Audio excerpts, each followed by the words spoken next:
Thank you, Mr. Speaker. It's a real honor to stand here in this place and one of the oldest legislative assemblies in the world. And I want to say, first of all, in one respect, I'm not going to follow Representative Kirkland's lead. I am not going to sing to you.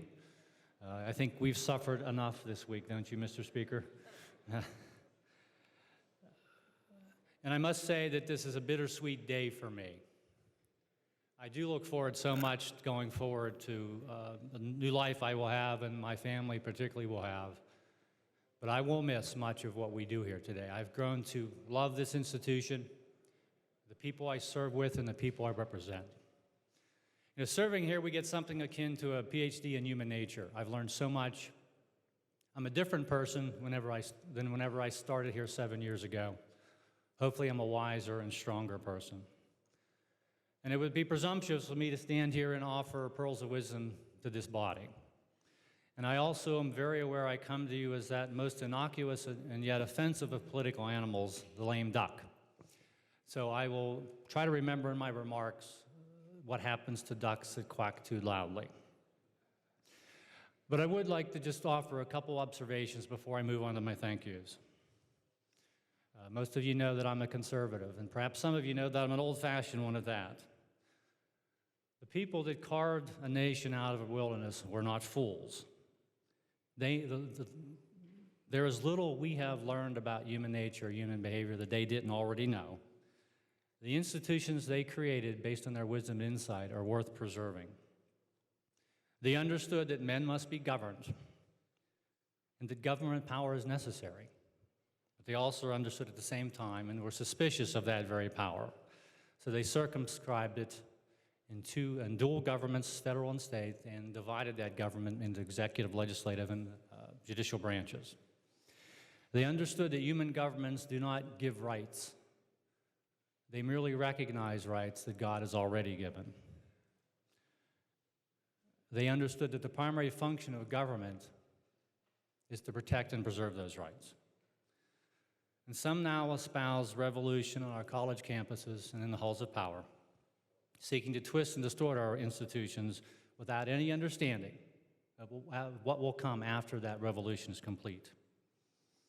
If a single one of us loses his right, his or her right, or his liberty to say perhaps uncomfortable things, or to challenge prevailing opinions, or to follow the dictates of his conscience, or to worship his God in the way that he chooses, if he doesn't have that liberty, none of us have liberty.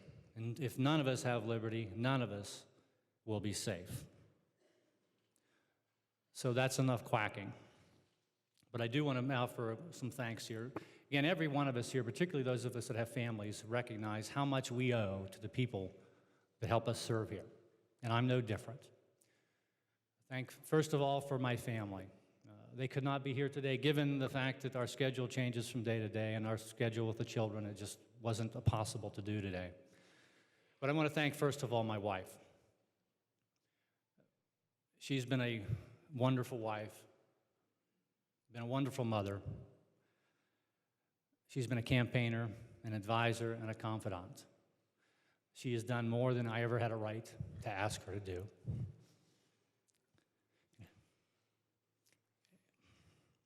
And if there's a hero here, it's her. So, Ellie, thank you. To my three beautiful daughters, Sarah, Libby, and Abigail. They were little girls when I started here. Now they're fine young women. They've campaigned with me. They've come to legislative events with me. They've gone to events without me. And I can't wait to get back and share more of their lives with them. So thank you, girls. To my son, Jack. He was a baby when I got here. He's now a fine 10-year-old boy. And he has a whole list of things he wants to do with me, and I can't wait to do it. To my campaign staff, there's so many people to thank. I don't want to even start naming names because I'll leave somebody out, but there are two I must tell you about. Annette, when I first started, she's been involved in every campaign since I started. She was a stranger to me when I first got to know her. Now she's like my own family. To Connie, could not have done it without you. Thank you so very much. To my staff, Nancy Schenk has been a loyal friend. Thank you, Nancy. Ty, he's my writer. We've had some great conversations. I've enjoyed working with him very much. And we have a great standing committee staffs here, and I hesitate to mention any, but I do want to mention one staff, the judiciary staff. I've enjoyed very much working on that committee with Chairman Marsico. I've learned so much from them. I know I will be a better judge because of what I've learned. So Tom, Dimick, we've had great conversations. I will miss those, and thank you. To my district office staff, Maria and Karen, you've always made me look good despite myself. You've been with me since the beginning. Thank you. And to Phil, he's a newer addition, but you've done a great job, and I look forward to your future and what we'll see from you in the future. To the House. Mr. Speaker, thank you.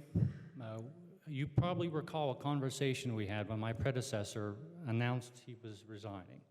That very afternoon, we had a conversation, and I won't reveal that except you told me the truth that day, so thank you. I didn't know it was going to be that hard sometimes, but you told me the truth. To my Democratic colleagues, I don't want to mention names because I know I'll leave somebody out, but we've disagreed often on policy because I've strongly held my beliefs, and I know many of you did as well. And I see political opponents, but I don't see any enemies. I see many friends, and I see several gentlemen there on the wall that we've had great conversations. And it's interesting, some of my best conversations have been with the liberal members of the Democratic Caucus, and I don't think you take that as anything but a compliment, right? But I respect the fact that you held your opinions and you believed what you said, and we could have civil discussions, and I think we agreed on sometimes more things than we thought we would agree on, so thank all of you. To my Republican colleagues, I see the majority leader's not here. I want to thank Dave Reed for his support over the years. Again, so many of you I have so many wonderful memories of. It brings to mind the words from Shakespeare, we few, we happy few, we band of brothers, and I'll add sisters into that. I'm so proud of what we've been able to accomplish, how you've held the line for the people of Pennsylvania and for the principles that we believed in. So thank you.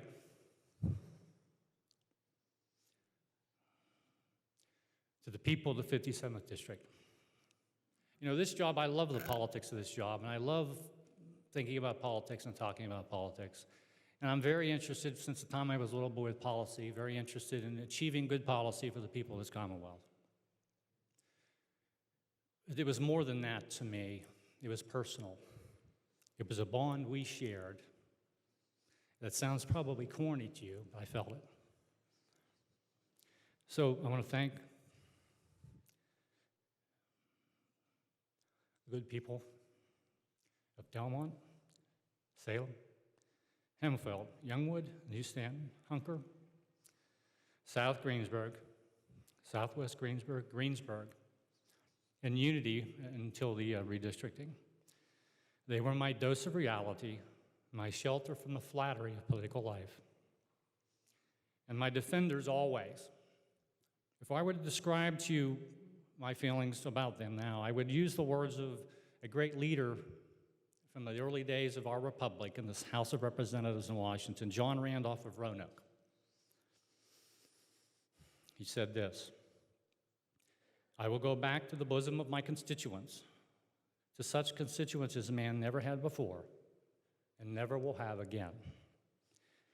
And I shall receive from them the only reward that I ever looked for, but the highest that a man can receive, the universal expression of their approbation and of their thanks. And in one way, I do want to emulate Representative Kirkland and thank God for all he has done for me. In my time in his house, his grace has been sufficient for me. So as I close, I'd like to say it's not goodbye, it's just farewell. None of us knows what the future holds, but I suspect we will meet again. Thank you, Mr. Speaker.